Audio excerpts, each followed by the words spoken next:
Second. Dr. Joseph Martin here. Our topic today is the commodification of persons, culture, collective humanity, and all our relations. The subtitle is Captured by Materialism and Corporate Capitalism. Now, this is going to be part one of many in a series because it's actually taken from a book of over 300 pages that I've been writing for quite some time now. And we're going to be looking at it from 5 different perspectives. This then is the overview. First, we'll look at this historically. Then we'll look at it in terms of individual psychology, and then collective psychology or social psychology. Then anthropology and culture and society. And lastly, spirituality and what that means for our time and our sense of being sacred souls in a time of great conflict between spirit and matter. And I will end with a quote, one of the last things that George Orwell, who, as you know, is the writer of 1984 and Animal Farm, a great social commentator and political commentator from the 20th century, and this is from 1950. So let's start at the beginning. Historical terms, as we know of the spirals of history as we analyze it from historical terms, we realize that there are sine waves, if you like, a bell curve for every culture and society and civilization. It's very clear to us that this is the end of a civilization, what we call the 5th post-Atlantean civilization. Now, therefore, what happens in the end of a civilization when it's actually just in its denouement?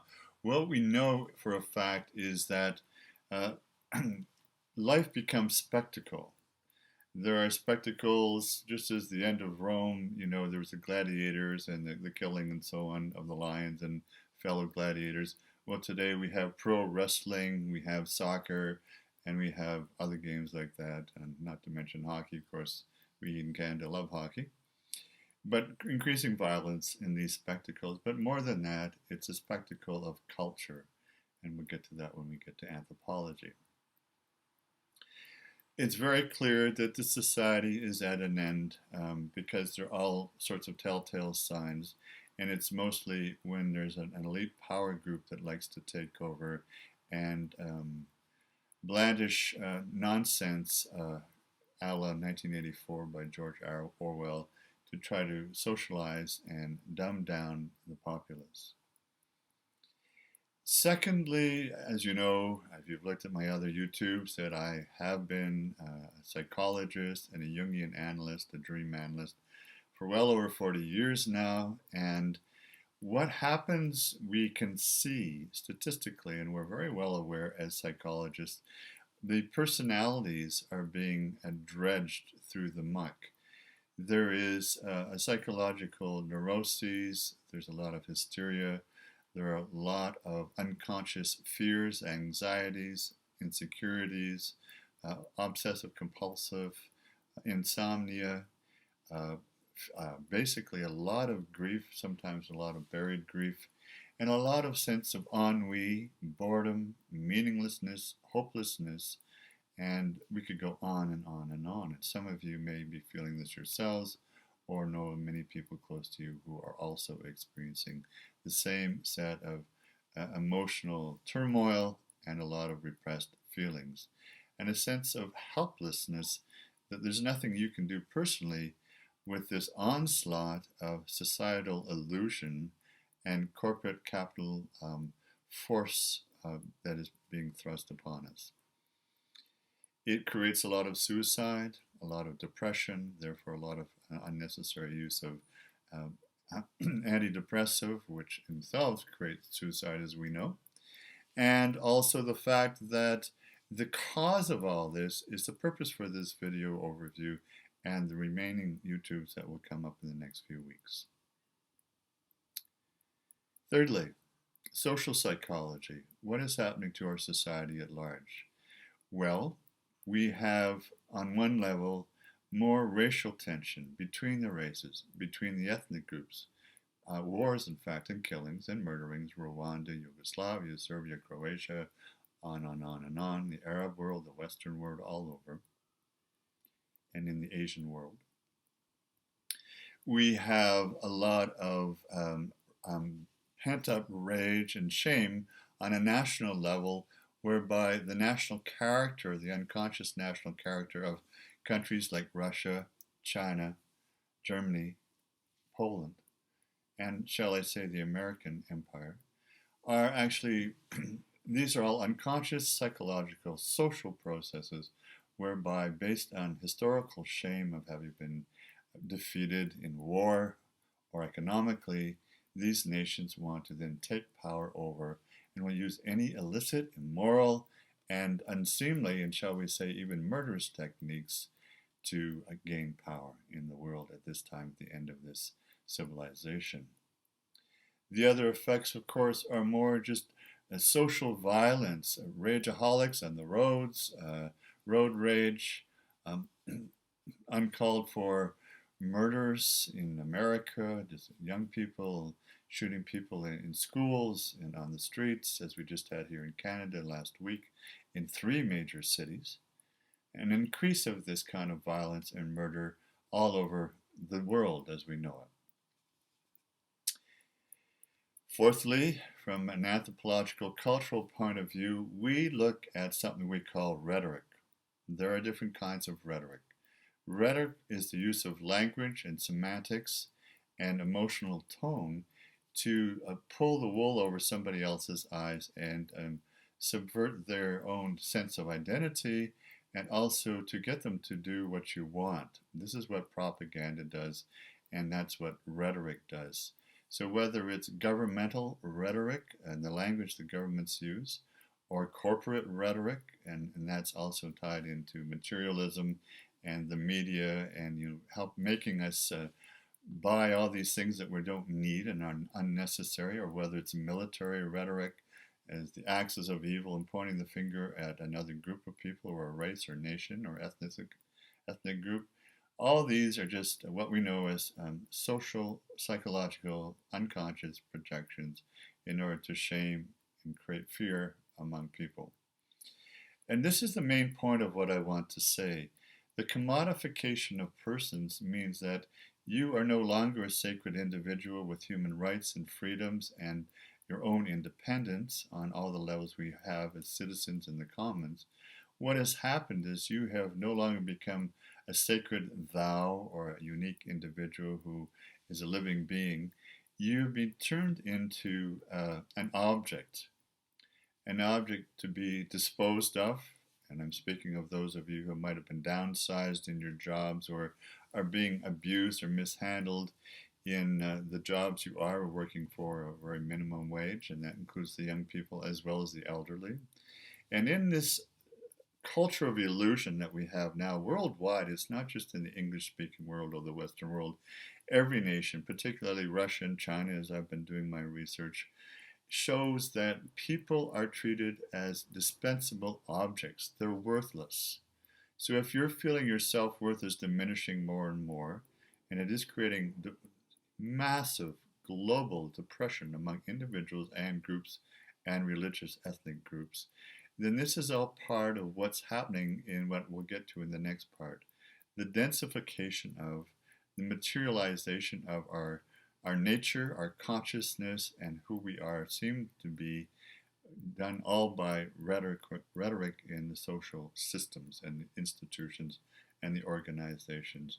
Even our educational system, which is the famous George Steiner philosopher says education is planned amnesia. It's the attempt to stop people from becoming free individuals and making them robots, automatons, clones, and sense of worthlessness, so they will do what they're told. So this commodification of personality is something that Carl Jung, the great psychiatrist, psychologist, said would be the end of freedom and independence and humanity unless people wake up and raise their consciousness and raise their voices to take back their freedom, as the gays and lesbians and the women and the colored people of the world have attempted to do for the last 60 years.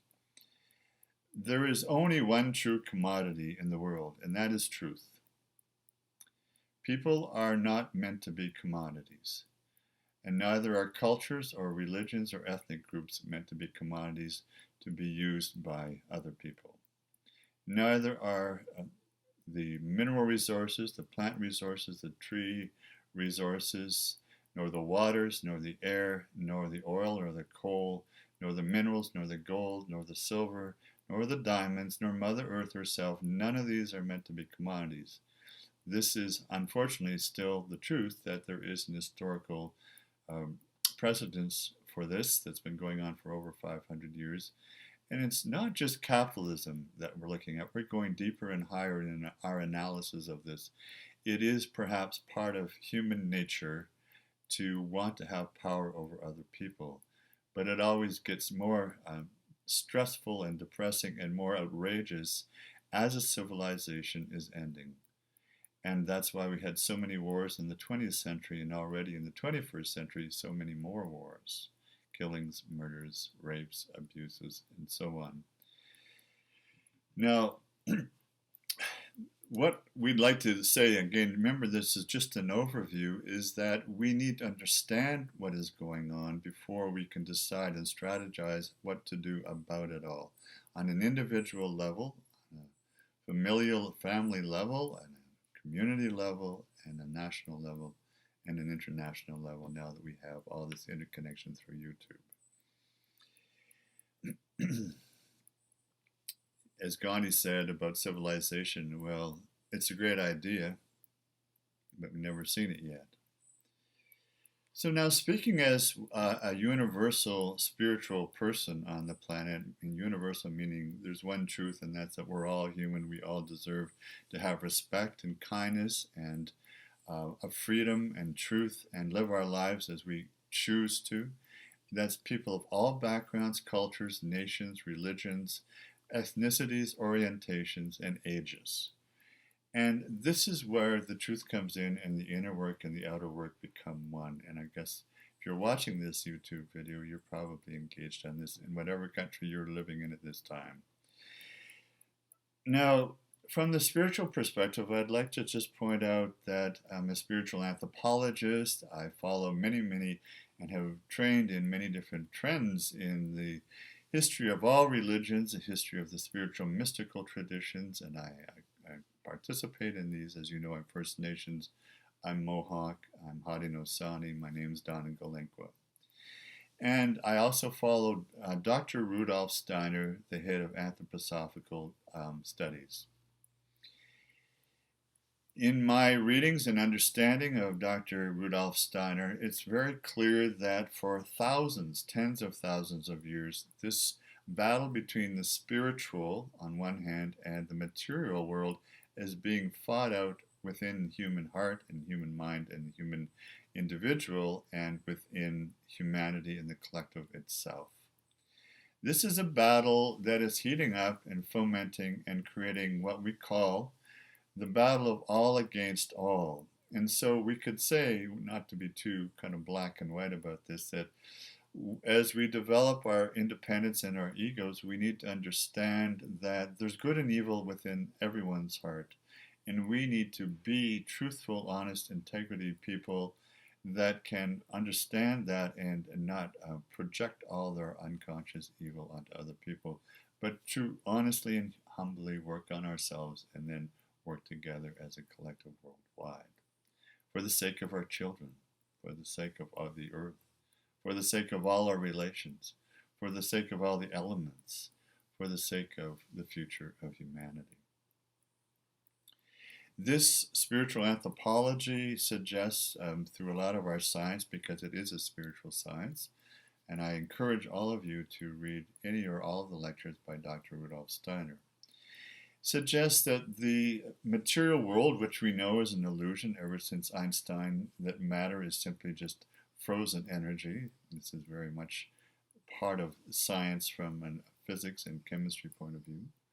We know that the densification of all matter has brought us to a point where people are only conscious of the material world and have been forced by the power elites to just focus on our material reality, the good look of your body, eating the right food, and that's a good thing as well.